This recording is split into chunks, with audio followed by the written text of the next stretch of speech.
നെടുമ്പാശ്ശേരിയിൽ വാഹനമിടിപ്പിച്ച് യുവാവിനെ കൊലപ്പെടുത്തിയ കേസിൽ പ്രതികളിൽ ഒരാളെ രക്ഷപ്പെടാൻ സഹായിച്ചത് സിഐഎസ്എഫിലെ മുതിർന്ന ഉദ്യോഗസ്ഥനെന്ന ആരോപണം. തൊട്ടടുത്ത ദിവസം പ്രതിയായ കോൺസ്റ്റബിളിന് ഡ്യൂട്ടിയിൽ കയറാനും ഇദ്ദേഹം അനുമതി നൽകി. ആരോപണ വിധേയനായ സിഐഎസ്എഫ് ഇൻസ്പെക്ടറുടെ മൊഴിയെടുക്കാനൊരുങ്ങുകയാണ് പോലീസ്. സിഐഎസ്എഫ് വകുപ്പുതല നടപടിയെടുത്തേക്കുമെന്നും സൂചനയുണ്ട്.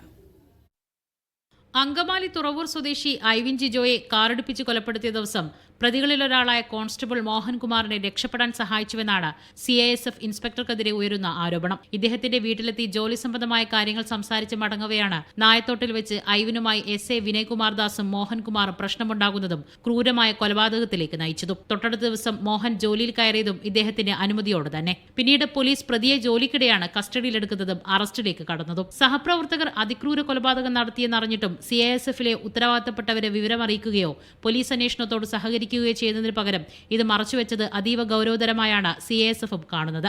ഇക്കാര്യം ആഭ്യന്തര അന്വേഷണ പരിധിയിലുമുണ്ട്. മാത്രമല്ല, ഇദ്ദേഹത്തിനെതിരെ വകുപ്പുതല നടപടിയെടുക്കുമെന്നാണ് സൂചന. അതേസമയം റിമാൻഡിൽ കഴിയുന്ന പ്രതികളെ കസ്റ്റഡിയിൽ വിട്ടുകിട്ടാനുള്ള പോലീസിന്റെ അപേക്ഷ നാളെ അങ്കമാലി മജിസ്ട്രേറ്റ് കോടതി പരിഗണിക്കും.